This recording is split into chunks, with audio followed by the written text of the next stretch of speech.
La vuelta al mundo en 80 días por Jules Verne. Capítulo 1. Donde Phileas Fogg y Passepartout se aceptan mutuamente, uno como amo y el otro como criado. En el año 1872, la casa que lleva el número 7 de Savile Row, Burlington Gardens, casa en la que murió Sheridan en 1814, estaba habitada por Phileas Fogg, esquier, uno de los miembros más singulares y notables del Reform Club de Londres, aunque al parecer su mayor empeño era no hacer nada que pudiera llamar la atención. Por lo tanto, Phileas Fogg, personaje enigmático del que no se sabía sino que era un hombre muy galante y uno de los caballeros más apuestos de la alta sociedad inglesa, sucedía a uno de los más grandes oradores que honran a Inglaterra. Decían que se parecía a Byron, en la cabeza, porque sus pies eran absolutamente intachables, pero un Byron con bigote y patillas, un Byron impasible que hubiera vivido 1000 años sin envejecer. Aunque era un inglés de pura cepa, no se podía decir que Phileas Fogg fuera el típico londinense. Nunca se le había visto en la bolsa ni en la banca, ni en ninguno de los establecimientos de la City. Ni las Darcenas, ni los diques de Londres habían recibido jamás un buque cuyo armador fuera Phileas Fogg. El caballero no figuraba en ningún consejo de administración. Nunca se había pronunciado su nombre en un colegio de abogados, ni en el Temple, ni en el Lincoln's Inn, ni en el Gray's Inn. Jamás pleiteó en el tribunal del canciller, ni en el Banco de la Reina, ni en el Ministerio de Hacienda, ni en el tribunal eclesiástico. No era industrial, ni hombre de negocios, ni comerciante, ni agricultor.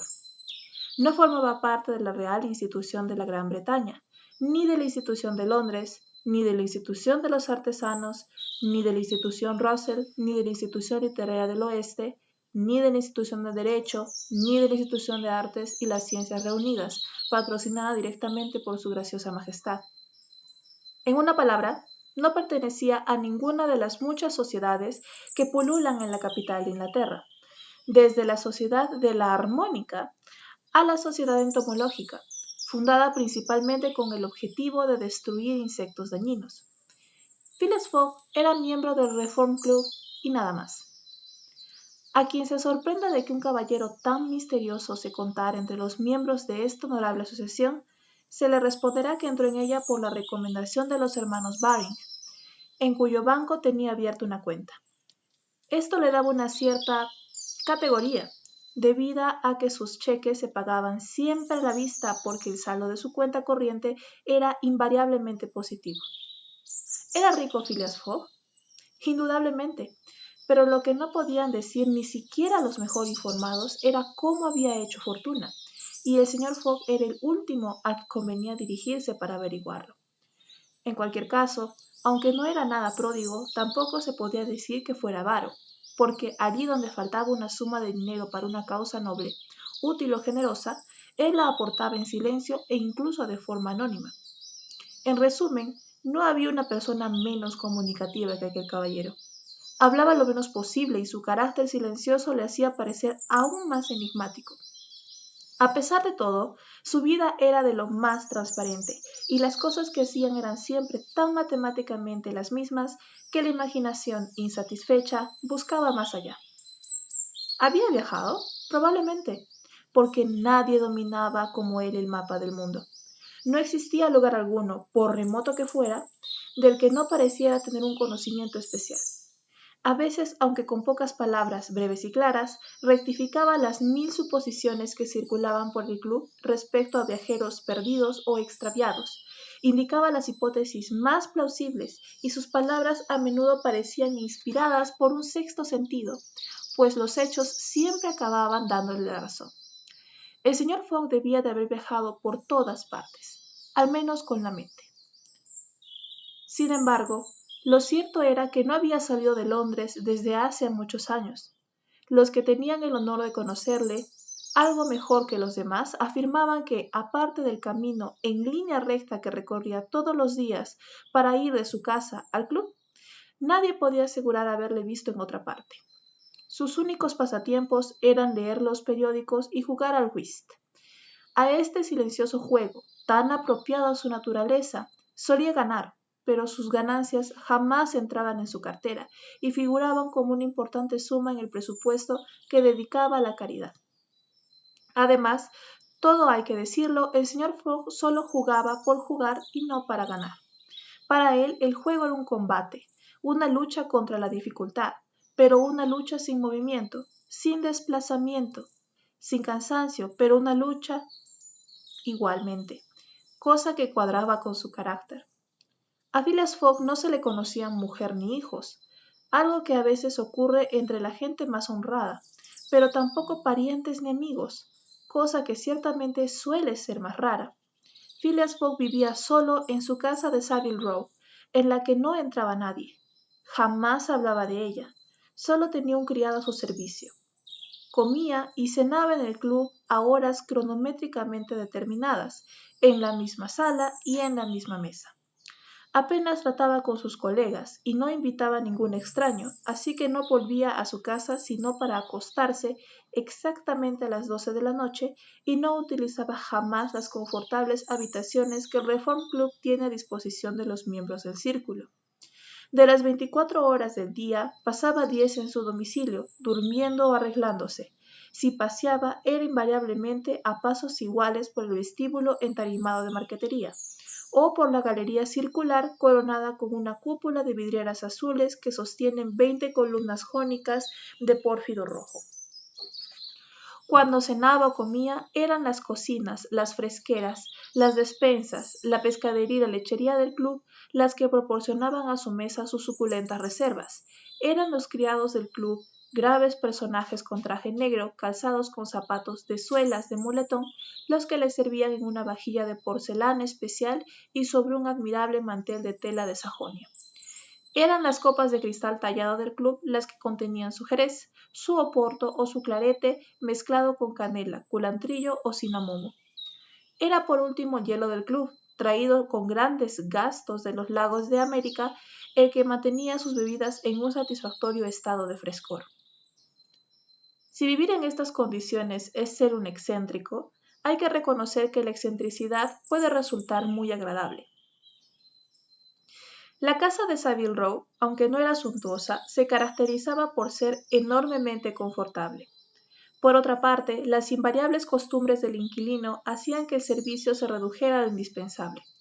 Sin embargo, Phileas Fogg exigía a su único criado una puntualidad y una regularidad extraordinarias. Precisamente aquel día, 2 de octubre, Phileas Fogg había despedido a James Forster. El muchacho se había reconocido culpable de haberle llevado el agua para afeitarse a 84 grados Fahrenheit en lugar de 86, y estaba esperando a su sucesor, que debía presentarse entre las 11 y las 11:30. Phileas Fogg, perfectamente sentado en su butaca, con los pies juntos como los de un soldado en formación, las manos apoyadas en las rodillas, el cuerpo erguido y la cabeza alta, miraba atentamente las agujas del reloj de pared, un aparato complicado que indicaba las horas, los minutos, los segundos, los días, los meses y el año. Cuando dieran las 11:30, el señor Fogg debía salir de casa y dirigirse al Reform Club, de acuerdo con su costumbre diaria. En aquel momento llamaron a la puerta el saloncito que esperaba a Phileas Fogg. Apareció James Forster, el despedido. El nuevo criado, dijo. Inmediatamente entró un hombre de unos 30 años, que hizo un gesto de saludo. ¿Es usted francés y se llama John?, le preguntó Phileas Fogg. Jean, si al señor no le importa, respondió el recién llegado. Jean Passepartout, un apodo muy apropiado porque justifica mi natural aptitud para desenvolverme en la vida. Me considero un hombre honrado, señor, pero para serle sincero he tenido muchos oficios. He sido cantante ambulante, caballista de un circo, trapetista con Leotard y equilibrista como Blondie. Después fui profesor de gimnasia para sacar un rendimiento útil a mis talentos y por último jefe de bomberos en París. Incluso tengo de mi haber algunos incendios notables, pero hace 5 años me fui de Francia y como quería disfrutar de la vida familiar, pensé trabajar de ayuda de cámara en Inglaterra. Entonces, al encontrarme sin empleo y enterarme de que el señor Phileas Fogg es el hombre más metódico y sedentario del Reino Unido, me presento en su casa con la esperanza de vivir tranquilo en ella e incluso de olvidar el nombre de Passepartout. Passepartout me agrada, respondió el caballero. Me ha sido usted recomendado y tengo buenas referencias suyas. ¿Conoce mis condiciones? Sí, señor. Muy bien. ¿Qué hora tiene? Las 11:22, respondió Passepartout sacando un enorme reloj de plata de las profundidades del bolsillo de su chaleco. Su reloj atrasa, dijo el señor Fogg. El señor me perdone, pero es imposible. Lo lleva atrasado 4 minutos. No importa, basta con que tengamos en cuenta la diferencia. Así que a partir de este momento, las 11:29 de la mañana del miércoles 2 de octubre de 1872, está usted a mi servicio.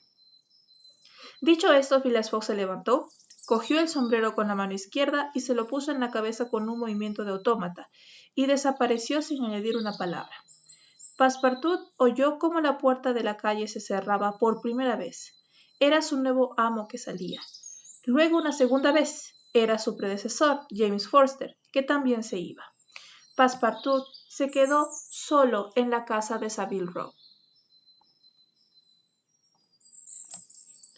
Capítulo 2, donde Passepartout se convence de que por fin ha encontrado su ideal. «A fe mía», se dijo Passepartout, algo perplejo de un primer momento, «que en el museo de Madame Tussaud he visto personajes más vivos que mi nuevo amo». Conviene decir aquí que los personajes de Madame Tussaud son figuras de cera, muy visitadas en Londres, a las que realmente solo les falta hablar. Durante los escasos instantes que había visto a Phileas Fogg, Passepartout había examinado, rápida pero cuidadosamente, a su futuro señor.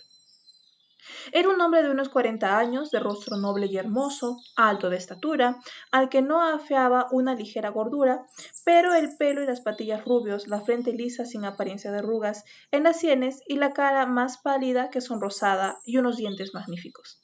Parecía poseer en su más alto grado lo que los fisionomistas llaman el reposo en la acción, facultad que comparten todos los que se dedican más a trabajar que a charlar. Tranquilo, flemático, con la mirada pura y los párpados inmóviles, era el tipo clásico del inglés de sangre fría que se encuentra con bastante frecuencia en Reino Unido y cuya actitud un poco académica reflejó Angélica Kauffmann en su pincel. Viéndole en los distintos actos de su existencia, aquel caballero daba la idea de ser un equilibrado en todas sus manifestaciones, ponderado en su punto justo y tan perfecto como un cronómetro de Leroy o de Earnshaw. Que realmente Phileas Fogg era la exactitud personificada se advertía con claridad en la expresión de sus pies y sus manos, porque en el hombre, del mismo modo que en los animales, los miembros son los órganos que expresan las pasiones. Phileas Fogg era de esas personas matemáticamente exactas que, como nunca tienen prisa y siempre están preparados, economizan sus pasos y sus movimientos. Nunca daba una zancada de más y siempre iba por el camino más corto. Jamás extraviaba la mirada en el techo. No se permitía ningún gesto superfluo. Jamás se le había visto emocionado ni turbado. Era el hombre menos apresurado del mundo, si bien siempre llegaba a tiempo. Por ello, se comprenderá que viviera solo y, por así decirlo, al margen de toda relación social. Sabía que en la vida hay que tener en cuenta los roces con la gente y como los roces retrasan, no se rozaba con nadie. En cuanto a Jean, apodado Passepartout, un auténtico parisino de París, durante los 5 años que llevaba viviendo en Inglaterra y realizando el oficio de ayuda de cámara, había buscado en vano un patrón al que pudiera tomarle afecto. Passepartout no era uno de esos frontans o mascarillas que, con los hombros altos, la nariz al viento, la mirada segura y el gesto seco, no son sino descarados bribones. No, Passepartout era un buen muchacho de fisonomía amable, labios algo gruesos, siempre dispuestos a saborear o acariciar, un joven dulce y servicial con una de esas excelentes cabezas redondas que gusta ver sobre los hombros de un amigo. Tenía los ojos azules, la tez encendida, la cara demasiado rellena para que él mismo pudiera verse los pómulos de las mejillas, el pecho ancho, la complexión fuerte, una vigorosa musculatura y poseía una hercúlea fuerza muy desarrollada. Su pelo castaño era un poco rebelde. Si los escultores de la antigüedad conocían 18 formas de arreglar la cabellera de Minerva, Passepartout solo conocía una para disolver la suya. 3 pasadas con el peine y ya está listo. Afirmar que el carácter expansivo del joven se adaptaba al de Phileas Fogg es algo que no permite la prudencia más elemental. ¿Era Passepartout el criado impecablemente exacto que necesitaba su señor? Eso solo se sabría con el tiempo. Después de haber tenido, como se sabe, una juventud bastante vagabunda, Passepartout aspiraba a la tranquilidad. Cuando oyó alabar el carácter metódico de los ingleses y la proverbial frialdad de los caballeros británicos, fue a buscar fortuna en Inglaterra. Sin embargo, hasta entonces la suerte no le había acompañado. No había podido echar raíces en ninguna parte. Había trabajado en 10 casas. En todas ellas los amos eran caprichosos, inestables, aventureros o muy viajeros, cosa que a Passepartout no le interesaba en absoluto. Su último amo, el joven Lord Longsferry, miembro del Parlamento, después de pasar la mayoría de las noches en las marisquerías de Haymarket, solía regresar con demasiada frecuencia a su casa apoyado de los hombros de la policía. Passepartout, como ante todo quería poder respetar a su amo, se atrevió a hacerle algunas respetuosas observaciones, pero fueron mal recibidas, así que se marchó. Entonces se enteró de que Phileas Fogg Squire buscaba un criado. Se informó sobre el caballero, un personaje cuya existencia estaba totalmente regulada, que no dormía fuera de casa, que no viajaba, que jamás se ausentaba, que ni siquiera un día le interesaba muchísimo. De modo que se presentó para el puesto y fue admitido en las circunstancias descritas. Después de que sonaran las 11:30, Passepartout se encontró solo en la casa de Saville Row. Inmediatamente empezó la inspección. Recorrió la casa del sótano al desván.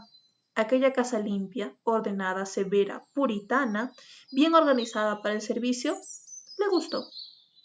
Se sintió el efecto de una preciosa concha de caracol, como una concha luminosa y con calefacción de gas, porque allí el hidrocarburo bastaba para todas las necesidades de luz y calor.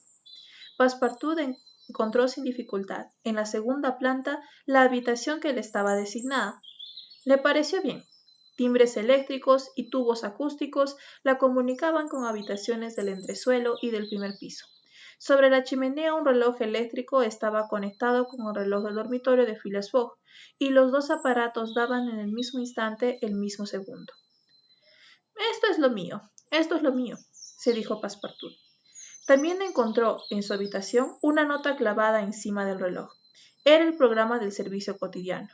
Comprendía desde las 8 de la mañana, hora reglamentaria a la que se levantaba Phileas Fogg, hasta las 11:30, hora a la que salía de su casa para ir a comer al Reform Club.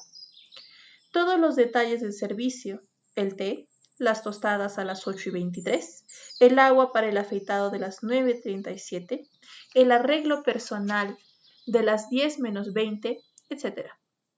Luego, desde las 11:30 de la mañana hasta las 12 de la noche, hora a la que se acostaba el metódico caballero, todo estaba anotado, previsto y regulado.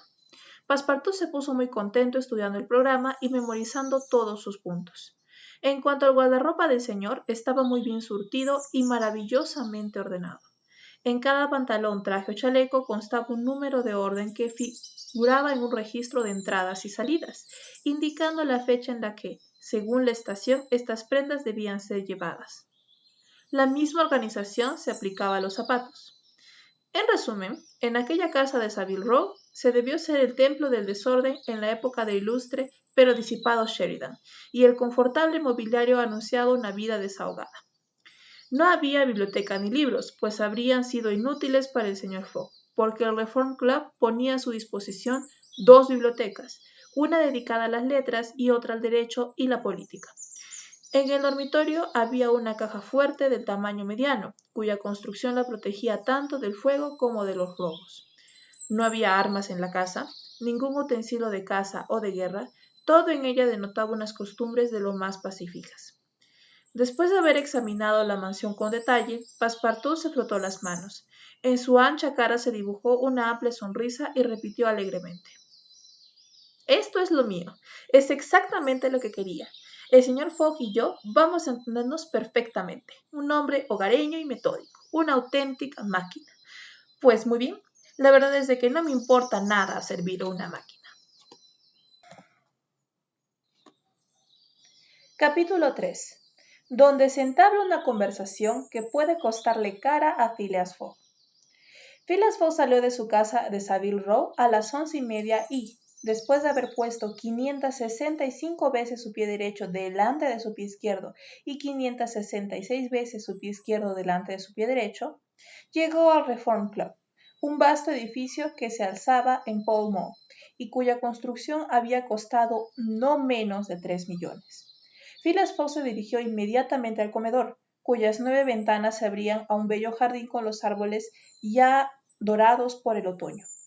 Una vez allí, se sentó a su mesa habitual, donde se esperaba su cubierto. La comida se componía de entremeses, pescado cocido bañado con salsa Reading de primera calidad, un roast beef de escarlata aderezado con champiñones, un pastel relleno de tallos de ruibarbo y grosellas verdes y un trozo de queso de Chester. Todo ello regado con varias tazas de excelente té, elegido especialmente para la despensa del Reform Club. A las 12:47 el caballero se levantó y se dirigió al gran salón, una suntuosa estancia decorada con pinturas ricamente marcadas. Allí un sirviente le entregó el Times, con las páginas sin cortar, y Phileas Fogg se dedicó a la laboriosa tarea de abrirlo con una habitualidad que demostraba una gran costumbre en aquella difícil operación.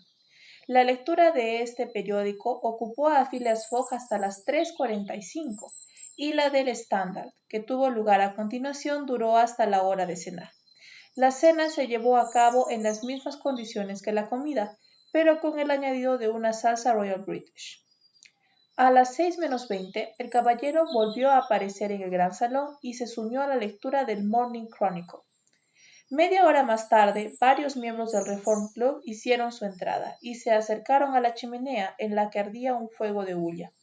Eran los contertulios habituales del señor Phileas Fogg, jugadores empedernidos de whist como él, el ingeniero Andrew Stuart, los banqueros John Sullivan y Samuel Valentine, el fabricante de cerveza Thomas Flanagan y Gauthier Ralph, uno de los administradores del Banco de Inglaterra, todos ellos personajes ricos y considerados, incluso en este club que cuenta entre sus miembros con auténticas eminencias de la industria y las finanzas. Digamos, Ralph, preguntó Thomas Flanagan, ¿cómo va el asunto del robo? No creo que el banco recupere su dinero, respondió Andrew Stuart. Pues yo, por el contrario, dijo Gauthier Ralph, confío en que acabaremos atrapando al autor del robo. Se han enviado expertos inspectores de policía a los principales puertos de embarco y desembarco de América y Europa, y seguro que a este caballero le resultará difícil escapar. ¿Pero tiene la descripción del ladrón?, preguntó Andrew Stuart. En primer lugar, no es un ladrón, respondió seriamente Gauthier Ralph. ¿Que no es un ladrón un individuo que ha sustraído 55,000 libras en billetes? Aproximadamente 1.375.000 francos. No, respondió Gauthier Ralph. ¿Acaso es un industrial?, dijo John Sullivan. El Morning Chronicle asegura que se trata de un caballero. El que había dado la respuesta no era otro que Phileas Fogg, quien acababa de sacar la cabeza del montón de papeles que se había formado a su alrededor. Al mismo tiempo, Phileas Fogg saludó a sus colegas, quienes le devolvieron el saludo. El hecho del que hablaban, acerca del cual los distintos periódicos del Reino Unido discutían ardientemente, había ocurrido 3 días antes, el 29 de septiembre. Un fajo de billetes, que sumaba 55,000 libras, había sido robado en la ventanilla del cajero principal del Banco de Inglaterra. A quien se extrañaba de semejante robo hubiera podido efectuarse tan fácilmente, el subgobernador Gauthier Ralph se limitaba a responderle en aquel preciso momento el cajero estaba ocupado, registrando un ingreso de 3 chelines y 6 peniques, y que no se podía estar pendiente de todo. Sin embargo, conviene observar aquí, para que el hecho resulte más explicable, que esa admirable institución que es el Banco de Inglaterra está absolutamente convencida de la honradez de la gente. No tiene guardias, ni vigilantes, ni rejas. El oro, la plata y los billetes están libremente expuestos y, por así decirlo, a merced del primero que llegue. A nadie se le ocurre sospechar de la honorabilidad de los clientes. Uno de los mejores observadores de las costumbres inglesas llega a contar lo siguiente. Un día en que se encontraba en una de las salas del banco, tuvo curiosidad por ver de cerca un lingote de oro que pesaba más de 3 kilos y que se hallaba expuesto en la ventanilla del cajero.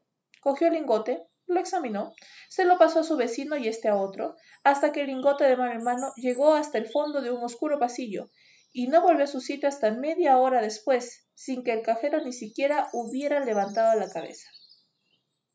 Sin embargo, el 29 de septiembre las cosas no ocurrieron exactamente así.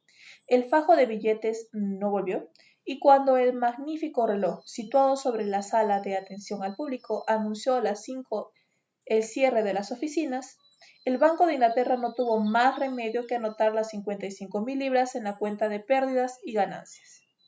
En el momento en el que el robo fue debidamente admitido, se enviaron agentes, detectives elegidos entre los más capacitados, a los principales puertos: Liverpool, Glasgow, El Havre, Suez, Brindisi, Nueva York, etc., con la sorpresa, en caso de éxito, de una recompensa de 2,000 libras y el 5% de la suma recuperada. Mientras esperaban los datos que debía proporcionar la investigación, iniciada de inmediato, la misión de los inspectores consistió en observar escrupulosamente a todos los viajeros que partían y desembarcaban. Así pues, por lo que decía el Morning Chronicle, había motivos para suponer que el autor del robo no formaba parte de ninguna de las bandas de ladrones de Inglaterra. Durante la jornada del 29 de septiembre, un caballero perfectamente vestido, de buenos modales y aire distinguido, había sido visto yendo y viniendo por la sala de pagos, escenario del robo. La investigación había permitido describir con bastante exactitud el aspecto de aquel caballero, descripción que se remitió inmediatamente a todos los detectives del Reino Unido y el continente. Por eso, de algunas almas, y Gautier se encontraba entre ellas, creían que existía una esperanza real de que el ladrón no podría huir. Como cabe esperar, el suceso había causado sensación en Londres y en toda Inglaterra. Todo el mundo discutía y hablaba acaloradamente a favor o en contra de las probabilidades de éxito de la policía metropolitana. Así pues, a nadie le sorprenderá que los miembros del Reform Club trataran del asunto, sobre todo si se tiene en cuenta que uno de los subgobernadores del banco se encontraba entre ellos. El honorable Gautier Ralph no quería dudar del resultado de las investigaciones y pensaba que la prima ofrecida extremaría el celo y aguzaría la inteligencia de los agentes. Sin embargo, su colega Andrew Stuart estaba lejos de compartir su confianza, así que la discusión continuó entre los caballeros que se había sentado en la mesa de whist. Stuart ante Flanagan y Fallentin ante Phileas Fogg. Durante el juego los jugadores no hablaban, pero entre partida y partida volvía a surgir la conversación interrumpida, cada vez con más fuerza. «Sostengo», dijo Andrew Stuart, «que la suerte está a favor del ladrón, que sin duda ha de ser un hombre muy astuto». «Imposible», respondió Ralph. «No existe ningún país en el que pueda refugiarse. No estoy de acuerdo». «¿A dónde podría ir?» «No lo sé», respondió Andrew Stuart. «Pero, después de todo, la tierra es bastante grande». «Antes lo era», dijo a media voz Phileas Fogg. «Le toca cortar», añadió luego mientras se alcanzaban las cartas a Thomas Flanagan.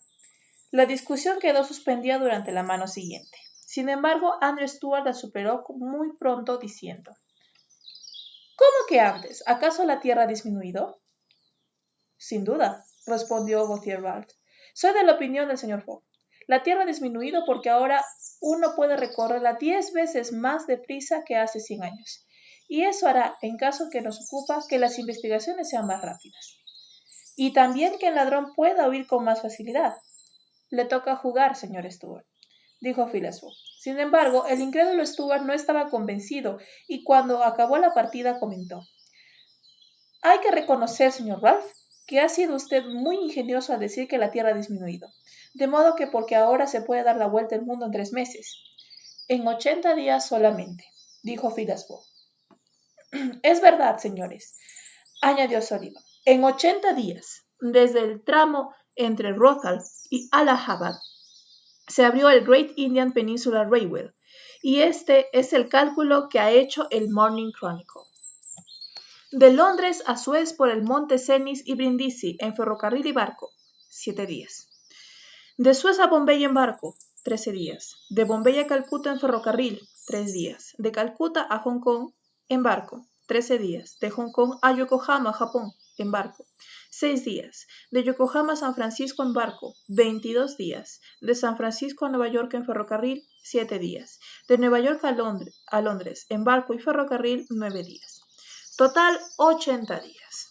Sí, 80 días, exclamó Andrew Stuart, que por descuido se deshizo de un triunfo. Pero, sin contar con el mal tiempo, los vientos adversos, los naufragios, los descarrilamientos. Contando con todo eso, respondió Phileas Fogg, y siguió jugando, porque esta vez la discusión había dejado de respetar el whist.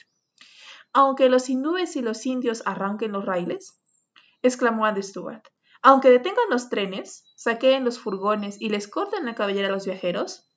Contando con todo eso, respondió Phileas Fogg, mostrando su juego, y luego añadió: 2 triunfos. A Andrew Stuart le tocaba repartir, así que cogió las cartas y dijo: en la teoría tiene usted razón, señor Fogg, pero no en la práctica. En la práctica también, señor Stuart. Me gustaría ver cómo lo hace. Depende de usted. Hagámoslo juntos. Dios me libre, exclamó Stuart, pero estoy dispuesto a apostar 4.000 libras a que semejante viaje, realizado en esas condiciones, es imposible. Es absolutamente posible, respondió el señor Fogg. Pues hágalo usted. ¿Dar la vuelta al mundo en 80 días? Sí. Estoy dispuesto. ¿Cuándo? Ahora mismo. Es una locura, exclamó Andrew Stuart, que había empezado a incomodarse ante la insistencia de su compañero. Tome, concentrémonos en el juego. Entonces vuelva a repartir las cartas, respondió Phileas Fogg, porque las ha dado mal. Andrew Stuart volvió a coger las cartas con mano temblorosa y luego de repente las dejó en la mesa y dijo: Está bien, señor Fogg, sí, apuesto 4.000 libras. Por favor, Stuart, dijo Fallentin, cálmese, esto no es serio. Cuando digo que apuesto, respondió Andrew Stuart, siempre lo digo en serio. Acepto, dijo el señor Fogg. Luego, volviéndose a sus colegas, añadió: Tengo 20.000 libras depositadas en el banco de los hermanos Baring. Las arriesgaré con mucho gusto. ¿20.000 libras? Exclamó John Sullivan. ¿20.000 libras que puede usted perder por un retraso imprevisto? Lo imprevisto no existe, respondió sencillamente Phileas Fogg. Pero, señor Fogg, los 80 días están calculados con un periodo de tiempo mínimo. Un tiempo mínimo bien empleado es suficiente. Sin embargo, para no sobrepasarlo, tendrá que saltar con exactitud matemática de los trenes a los barcos y de los barcos a los trenes. Saltaré de unos a otros con exactitud matemática. Es una broma. Un buen inglés no bromea jamás cuando se trata de algo tan serio como una apuesta, respondió Phileas Fogg. Apuesto 20.000 libras contra el que quiera a que daré la vuelta al mundo en 80 días o menos, o sea, en 1.220 horas o 115.200 minutos. ¿Acepta? Aceptamos, respondieron los señores Stuart, Fallentin, Sullivan, Flanagan y Ralph después de ponerse de acuerdo entre ellos. Muy bien, dijo el señor Fogg. El tren de Dover sale a las 8:45. Lo cogeré. ¿Esta misma tarde?, preguntó Stuart. Esta misma tarde, respondió Phileas Fogg. Por lo tanto, añadió consultando un calendario de bolsillo, como hoy es miércoles 2 de octubre, tendré que estar de vuelta en Londres, este mismo salón de Reform Club, el sábado 21 de diciembre a las 8:45 de la tarde. De no ser así, las 20.000 libras actualmente depositadas en mi cuenta de los hermanos Baring pasarán a ustedes, señores, automáticamente y por derecho. Aquí tienen un cheque por dicha cantidad. El acuerdo verbal de la apuesta fue redactado y firmado inmediatamente por los 6 interesados. Phileas Fogg permanecía impertérrito. Estaba claro que no había apostado para ganar si había ofrecido 20.000 libras, la mitad de su fortuna, era porque calculaba que tendría que gastar la otra mitad en realizar aquel difícil, por no decir irrealizable proyecto. Mientras sus adversarios parecían conmocionados, no tanto por el valor de la apuesta, sino porque sentían ciertos escrúpulos por competir en tales condiciones. Entonces sonaron las 7 y todos propusieron al señor Fogg suspender la partida de whist para que pudiera hacer los correspondientes preparativos para el viaje. Yo siempre estoy preparado, respondió el impasible caballero mientras repartía las cartas. Pintan diamantes. Le toca a usted, señor Stuart.